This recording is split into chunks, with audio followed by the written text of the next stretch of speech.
Morning friends, मैं doctor V के Mishra from gastro liver hospital स्वरूप नगर कानपुर।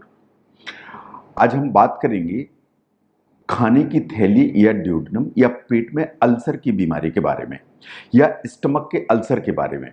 अगर हम सामान्यतः अल्सर की बात करें तो अल्सर सामान्यतः हम दो प्रकार की बात करते हैं, या ये गैस्ट्रिक अल्सर हो सकता है या ये ड्यूडेनल अल्सर हो सकता है। चूंकि हम सामान्य जानकारी की बात कर रहे हैं तो ये जो जानकारी है ये गैस्ट्रिक एवं ड्यूडेनल दोनों अल्सर्स के लिए सही है।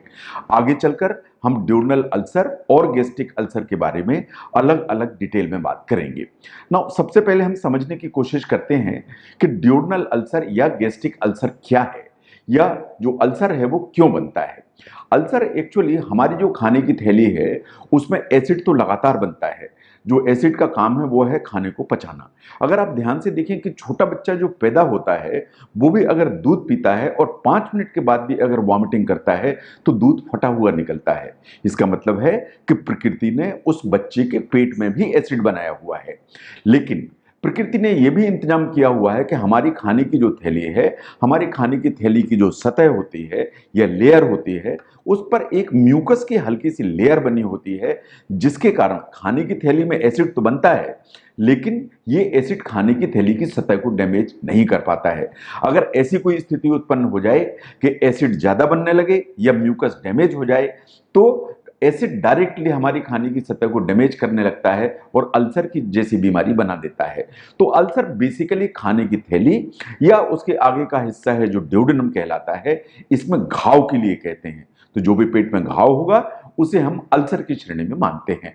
नाउ अल्सर क्यों होता है? जैसा हमने बात की है कि अल्सर बेसिकली तो एसिड के चलते होता है। जो एसिड ज्यादा बनता है वो खाने की थैली सतह को डैमेज करता है। ये अंडरस्टैंडिंग अल्सर की थी लगभग 1982-83 इसके पहले तक। उसके बाद एक स्टडी आई या एक जानकारी आई कि एक खाने की थैली के अंदर ड्यूडेनम में एक कीटाणु होता है। एक्चुअली ये कीटाणु इसके लिए जिम्मेदार है। जो हम पहले समझते थे कि सिर्फ एसिड ही अल्सर बनाता है, शायद ये बात सही नहीं है। एक कीटाणु होता है जिसे हेलिकोबैक्टर कहते हैं। ये हेलिकोबैक्टर है जो बेसिकली ड्यूडेनम और स्टमक में अल्सर को सबसे ज्यादा बनाता है। जो हेलिकोबैक्टर नाम का कीटाणु है ये बेसिकली सबसे ज्यादा डेवलपिंग कंट्रीज में होता है, जहां के हाइजीन पुअर होती है। ऐसा माना जाता है कि अगर हम पूरी दुनिया को देखें तो 60 साल की उम्र तक पहुंचते पहुंचते 50% पॉपुलेशन बेसिकली इसके गिरफ्त में आ जाती है। लेकिन ऐसा नहीं है कि अगर आपको हेलिकोबैक्टर है तो उसको तुरंत ही इंतजाम की जरूरत है, या हेलिकोबैक्टर है तो वो अल्सर करेगा ही करेगा। लेकिन अगर अल्सर है और आपको हेलिकोबैक्टर भी प्रेजेंट है तो अगर आप हेलिकोबैक्टर का ट्रीटमेंट नहीं करेंगे तो अल्सर पूरी तरह से नहीं जाएगा। इसका मतलब यह है कि हेलिकोबैक्टर अल्सर बनाने का एक मुख्य कारण है और इसके ट्रीटमेंट में हेलिकोबैक्टर को अलग करने के लिए एक मुख्य भूमिका होगी। नाउ एसिड के अलावा दूसरा जो कारण है इस हेलिकोबैक्टर इन्फेक्शन। नाउ तीसरा कारण देखिए, जैसे जैसे उम्र बढ़ती है बहुत सारी समस्याएं हमारे शरीर में पैदा होती हैं। जोड़ में दर्द आने लगता है, किसी को घुटने में दर्द आता है, किसी को एड़ी में दर्द आता है, किसी को कमर में दर्द आता है। ये विभिन्न प्रकार के जो दर्द होते हैं ये आपको पेन किलर लेने के लिए मजबूर करते हैं। जो आप पेन किलर बेसिकली इस्तेमाल करते हैं ये हमारे खाने की थैली के अंदर दो काम करते हैं। एक, ये एसिड की मात्रा बढ़ाते हैं, नंबर 1। नंबर 2, ये हमारे जो खाने की थैली की सतह में जो म्यूकस होता है, जैसा मैंने पहले भी कहा, इसे अलग कर देते हैं। और चूंकि ये अलग कर देते हैं तो ये खुद भी लाइनिंग को डैमेज करते हैं, प्लस चूंकि एसिड वहां पे है तो वो भी हमारी खाने की थैली की सतह को डैमेज करता है और अल्सर बना देता है। इसका मतलब ये है कि दर्द निवारक जो दवाइयां हैं जो हम इस्तेमाल करते हैं ये हमारी खाने की थैली या आगे की ड्यूडेनम में अल्सर बनाने के लिए काफी मुख्य कारण होते हैं। ऐसे कौन से पेन किलर्स हैं जो हम इस्तेमाल करते हैं? आइबुप्रोफेन जैसे ब्रूफेन जैसी गोलियां, डाइक्लोफेनेक जैसे वोबरान जैसी गोलियां, या बहुत सारे जो है ना पेन किलर्स जो हम ज्वाइंट पेन के लिए लेते हैं जैसे इटोरिकॉक्सिब या जो नेप्रोक्सॉन, ये सभी जो दवाइयां हैं ये पोटेंशियली अल्सर बनाने की ताकत रखती हैं। एक बात समझने की है कि अगर आपको अल्सर जैसी बीमारी हो गई है, आपको उसका इलाज कराना है, लेकिन अगर आप दर्द निवारक दवाइयां बंद नहीं करते हैं तो अल्सर का ठीक होना मुश्किल, लगभग नामुमकिन माना जाता है। नाउ, क्या अकेले पेन किलर हैं जो आपको अल्सर बनाते हैं? पेन किलर के अलावा भी थोड़ी सी कुछ दवाइयां हैं जो विज्ञान पहचानती है कि ये अल्सर बनाने की ताकत रखती हैं। Particularly the blood thinning agents, जैसे आपको हार्ट की कोई प्रॉब्लम है, यानी आपको डॉक्टर आपके खून की पतला करने की दवाइयां देता है, जैसे क्लोपिडोग्रिल जैसी दवाइयां देता है, ये एक्चुअली ब्लड थिनिंग कैटेगरी में आती हैं, जो खून पतला करने के लिए दी जाती हैं। पोटेंशियली खून पतला करने की दवाइयां या ब्लड थिनर्स, ये बेसिकली वही काम करते हैं जो पेन किलर करते हैं, यानी आपके खाने की जो थैली है उसमें अल्सर बनाने की ताकत रखते हैं। कभी कभी ऐसा होता है कि अगर आपको ऑस्टियोपोरोसिस जैसी बीमारी है तो ऑस्टियोपोरोसिस को ठीक करने के लिए डॉक्टर आपको कुछ दवाइयां देते हैं, जैसे एंडोलेनेट, ये इस तरह की जो दवाइयां हैं ये भी आपको अल्सर बनाने में बहुत मुख्य भूमिका निभाती हैं। तो अगर हम फिर से एक बार पलट के देखें तो अल्सर कैसे बनेगा? अगर ये एसिड ज्यादा बनेगा तो उससे बनेगा, अगर आपको हेलिकोबैक्टर का इन्फेक्शन हो गया तो उससे बनेगा, अगर आप बहुत सारी दर्द निवारक दवाइयां लेते हैं तो उससे बनेगा, अगर आप दूसरी दवाइयां लेते हैं जैसे ब्लड थिनर्स लेते हैं, अगर आप स्टेरॉइड्स लेते हैं, आप ओस्टियोपोरोसिस के मेडिसिन लेते हैं तो इनसे भी अल्सर बनने की संभावना होती है। नाउ, अगर आपको एक बार अल्सर हुआ तो बार बार आपके मिलने वाले ये कहेंगे कि अरे अल्सर में तो कैंसर हो जाता है और ये अल्सर तो कैंसर ही होता है। मैं ऐसा समझता हूं कि ये बात सही नहीं है। जहां तक अल्सर्स का सवाल है, जैसे मैंने पहले भी कहा कि अल्सर्स दो तरह के होते हैं, एक गैस्ट्रिक अल्सर, एक ड्यूनल अल्सर। सामान्यतः ड्यूनल अल्सर 99.999% कैंसर में कभी परिवर्तित नहीं होता है, ये प्योर एसिड के चलते होता है। जो गैस्ट्रिक अल्सर होता है वो जरूर जो है हमें डिफरेंशिएट करना पड़ता है कि ये सामान्य अल्सर है, कहीं ऐसा तो नहीं है कि अल्सर के रूप में वास्तव में ये गैस्ट्रिक कैंसर छिपा हुआ है। तो ऐसा नहीं है कि अल्सर कैंसर में बदल गया, वो अल्सर एक्चुअली कैंसर ही है जो अल्सर जैसा प्रेजेंट कर रहा है। ये बात सही है कि there are certain other things जिनके चलते अल्सर्स होते हैं, जैसे एक आध बीमारी है जिसका नाम है जॉलिसन एलिसन सिंड्रोम। तो जोलिंगर एलिसन सिंड्रोम में कभी कभी ऐसा होता है, कुछ ट्यूमर्स होते हैं जो पेनक्रियाज में होते हैं या स्मॉल इंटेस्टाइन होते हैं, उनके चलते एसिड ज्यादा बनता है, उसके चलते जोलिंगर एलिसन सिंड्रोम डेवलप हो जाता है, उसमें अल्सर्स बनने लगते हैं, but it's a very rare condition.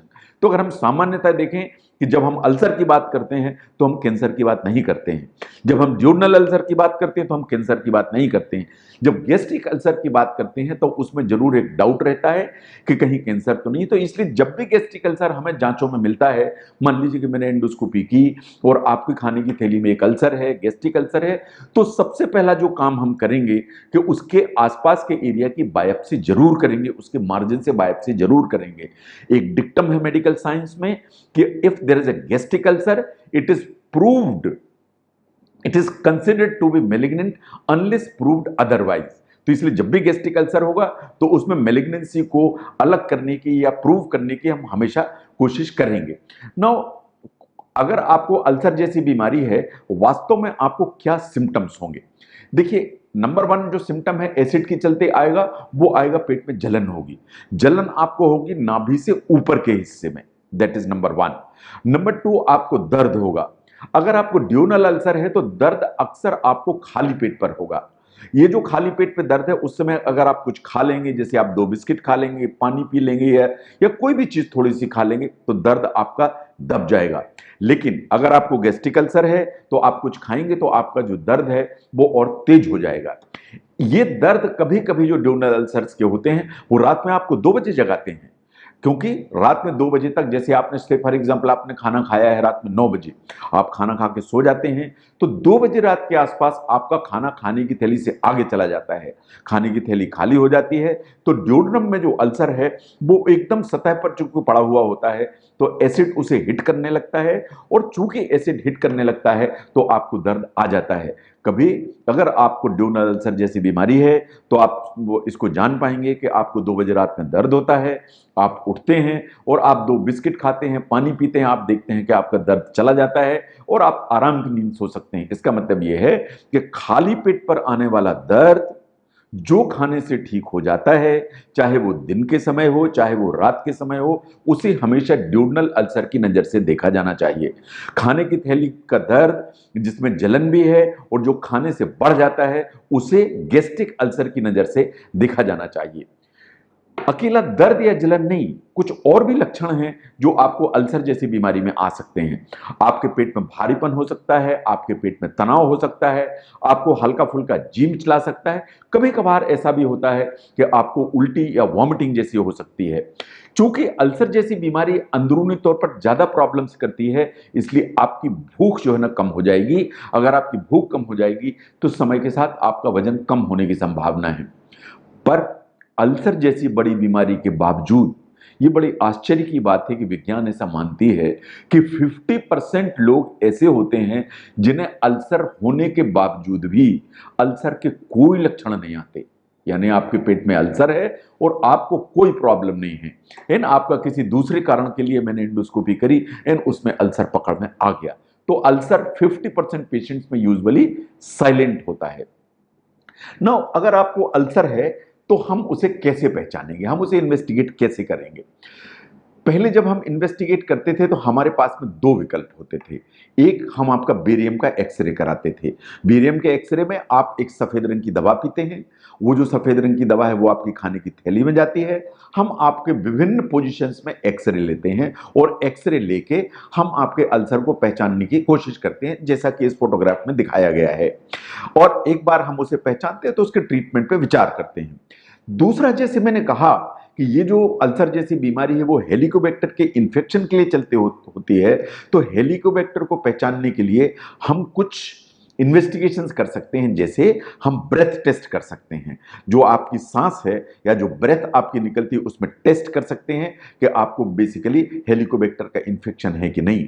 Helicobacter के इन्फेक्शन के लिए हम आपका ब्लड टेस्ट कर सकते हैं। कभी कभी हम स्टूल एग्जामिनेशन या लेट्रिन की जांच भी कर सकते हैं हेलिकोबैक्टर के इन्फेक्शन के लिए। लेकिन आज के युग में जो गोल्ड स्टैंडर्ड है जिससे कि अल्सर को पहचाना जाता है और अगर कोई कॉम्प्लिकेशन है तो अल्सर को ट्रीट भी किया जा सकता है, वो बेसिकली एंडोस्कोपी है। एंडोस्कोपी एकदम सामान्य, सरल, सुरक्षित विधि है जिसमें हम आपके गले को सुनकर थोड़ी सी नींद की दवा देकर गले के रास्ते से एक दूरबीन पास करते हैं। ये बेसिकली एक लचीली सी रबर होती है जिसकी टिप पर लाइट और कैमरा लगा होता है, जिससे हम स्क्रीन पर आपके अंदरूनी स्थिति में जो भी डेवलप हो रहा है उसे सब देख सकते हैं। हम इसे अल्सर की पोजीशन पहचान सकते हैं, अल्सर की साइज नाप सकते हैं, अल्सर के कॉम्प्लिकेशन पहचान सकते हैं। एंड सही बात यह है कि अगर उसमें कोई कॉम्प्लिकेशन डेवलप हो रहे हैं तो हम एक्चुअली उन्हें ट्रीट कर सकते हैं। से फॉर एग्जाम्पल, आपको अल्सर है और उसमें से ब्लीडिंग हो रही है, तो हम उस ब्लीडिंग को बंद करने के लिए उस जो खून की नस होती है उसमें कुछ इंजेक्शंस लगा सकते हैं। हम हीटर प्रोब से उसको हील कर सकते हैं। हम चाहें तो उसको क्लिप कर सकते हैं हीमो क्लिप से, जिससे कि वो खून की नस जिससे ब्लीडिंग हो रही है पूरी तरह से बंद हो जाए। अगर अल्सर के चलते और भी कॉम्प्लिकेशंस कुछ हो रहे हैं तो एंडोस्कोपी से उसे ट्रीट किया जा सकता है। तो अगर अल्सर जैसी बीमारियां हैं, अगर लक्षणों के हिसाब से ऐसा लगता है कि आपको अल्सर की बीमारी है, अगर आपको शक है कि कहीं आपको अल्सर की बीमारी तो नहीं है, तो गोल्ड स्टैंडर्ड जो टेस्ट है वो एंडोस्कोपी है। जो एंडोस्कोपी है वो एकदम सरल है, इससे आपकी बीमारी पहचानने में मदद मिलेगी और अगर कोई कॉम्प्लिकेशन है तो उसे ट्रीट करने में मदद मिलेगी।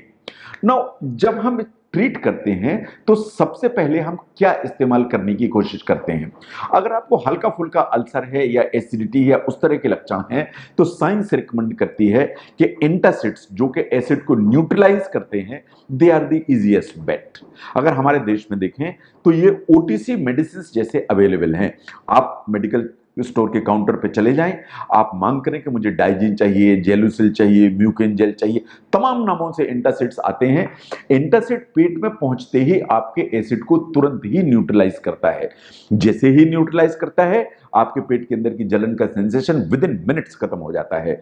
अल्सर जैसी अगर आपको चीज है जिसके चलते आपको प्रॉब्लम हो रही है या दर्द हो रहा है, दर्द में भी तुरंत कंट्रोल आ जाता है। और ये भी बात सही है कि आप लगातार लंबे समय तक अपने एसिड को कंट्रोल करते रहें तो धीरे धीरे अल्सर सूखने लगता है।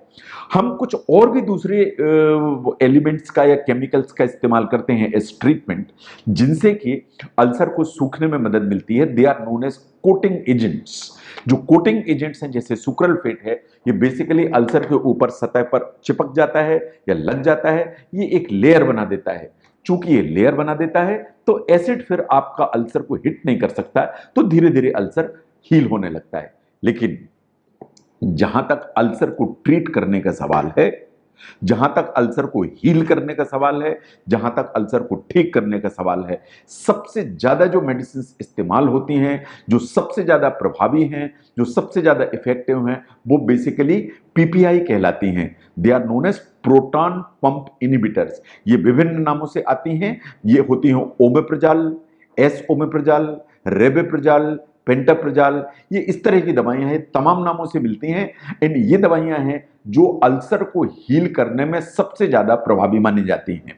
लेकिन जैसा मैंने कहा कि पहले हमने देखा था कि ये जो बीमारी है ये बेसिकली हेलिकोबैक्टर के इन्फेक्शन के चलते होती है।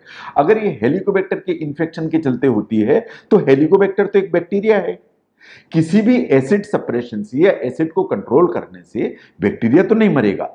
तो अगर अल्सर हमें हील करना है तो इस बैक्टीरिया को मारने के लिए हमें कुछ ना कुछ एंटीबायोटिक इस्तेमाल करने पड़ेंगे। तो विज्ञान ऐसा मानती है कि अगर आपको हेलिकोबैक्टर का इन्फेक्शन है और आपको अल्सर जैसी बीमारी डेवलप हो गई है तो आपको कुछ एंटीबायोटिक जैसे क्लेरिथ्रोमाइसिन, एमॉक्सिसिलिन या टिनिडाजोल जैसी मेडिसिन हैं, इनको 2 हफ्ते लेने की जरूरत पड़ेगी। और इसके साथ ही एसिड को सप्रेशन या एसिड को दबाने के लिए जैसा मैंने कहा पीपीआई यानी ओमेप्रोजाल, रेबेप्रोजाल, पेंटोप्रोजाल, एस ओमेप्रोजाल, इस तरह की कुछ दवाइयां और लेने की जरूरत पड़ेगी। ये दवाइयां लेने से अल्सर के ठीक होने की संभावना 99.9%।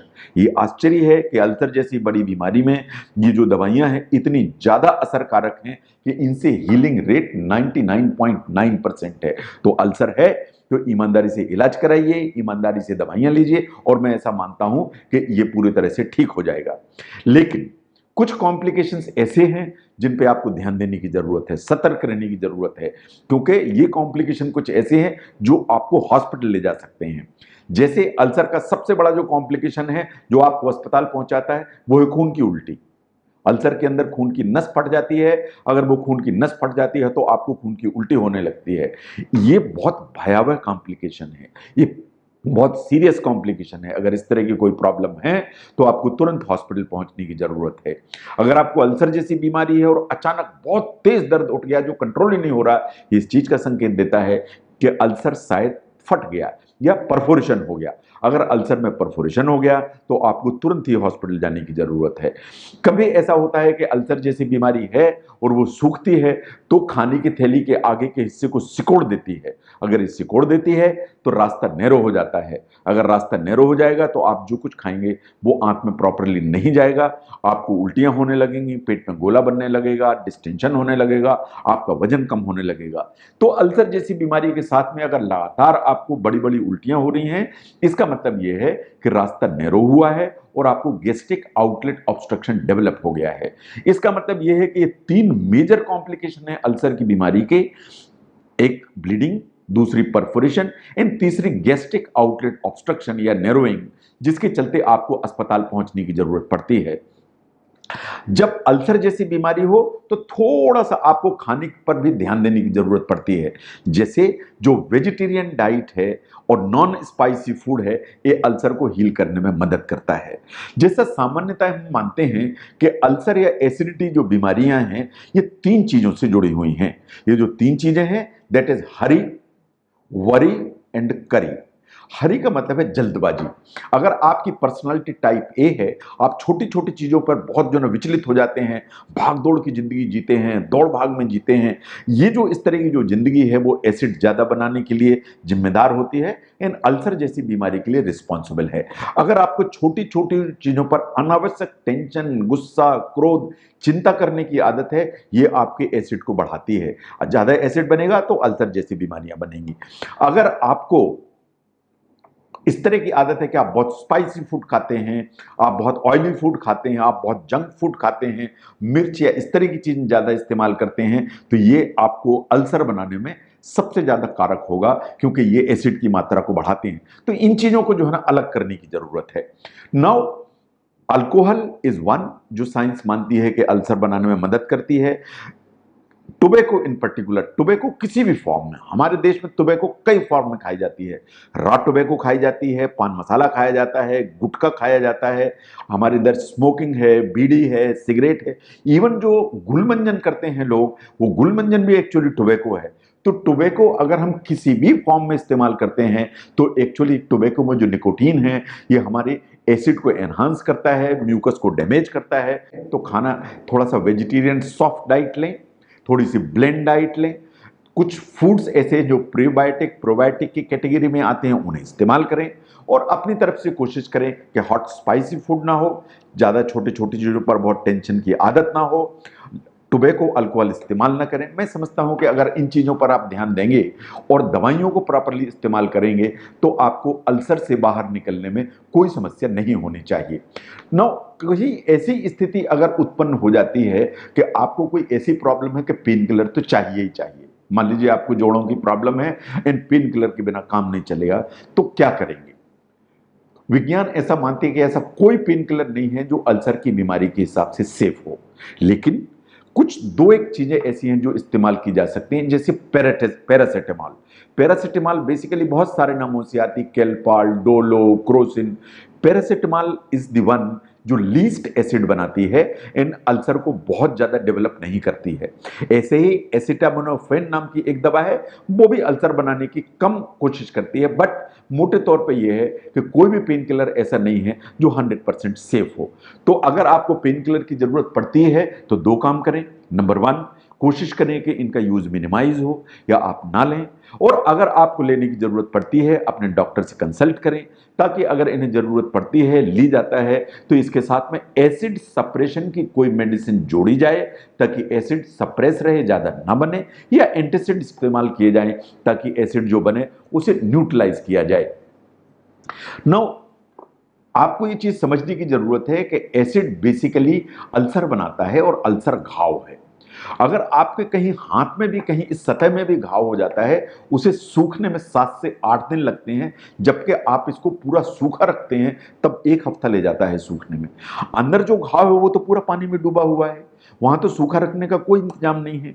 तो अंदर जो अल्सर है, अल्सर को ठीक तरह से सूखने में, पूरी तरह से समाप्त होने में अप्रॉक्सीमेटली 6 हफ्ते का टाइम लग सकता है।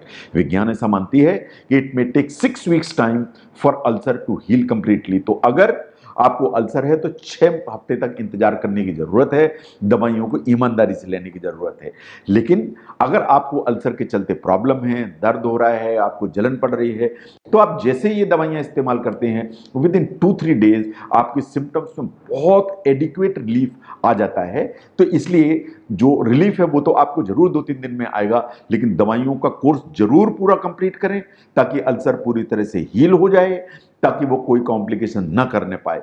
कभी कभी हमें ये करना पड़ता है कि अगर आपको अल्सर है तो पूरा ट्रीटमेंट करने के बाद हमें एक बार एंडोस्कोपी रिपीट करनी पड़ती है, इस चीज को देखने के लिए अल्सर पूरी तरह से ठीक हो गया कि नहीं हो गया। तो अगर अल्सर है तो इन्हीं सब चीजों को ध्यान देने की जरूरत है कि अगर अल्सर है तो उसके लक्षणों को पहचानने की जरूरत है। अगर अल्सर है, उसके लक्षण आपको लगते हैं तो आपको कंसल्ट करने की जरूरत है। आपका डॉक्टर कुछ इन्वेस्टिगेशंस कराने की कोशिश करेगा, जिसमें एंडोस्कोपी सबसे मुख्य इन्वेस्टिगेशन है इसको पहचानने के लिए। इसके बाद आपको दवाइयों की जरूरत है। दवाइयां अप्रॉक्सीमेटली 4 से 6 हफ्ते खाने की जरूरत पड़ेगी। खाने में थोड़ा सा परिवर्तन करने की जरूरत पड़ेगी, और उस खाने में परिवर्तन के अलावा आपको लाइफस्टाइल थोड़ी सी मैनेज करनी पड़ेगी, सो दैट स्ट्रेस का लेवल, एंजाइटी का लेवल, वो सब जो है ना कम हो जाए। मेडिटेशन, योगा, एक्सरसाइज, ये सब चीजें मदद करती हैं। एंड मेरा ऐसा मानना है कि अप्रॉक्सीमेटली 4 से 6 हफ्ते का आप टाइम देंगे तो अल्सर पूरी तरह से खत्म हो जाएगा। तो ये अल्सर के बारे में आज की जानकारी।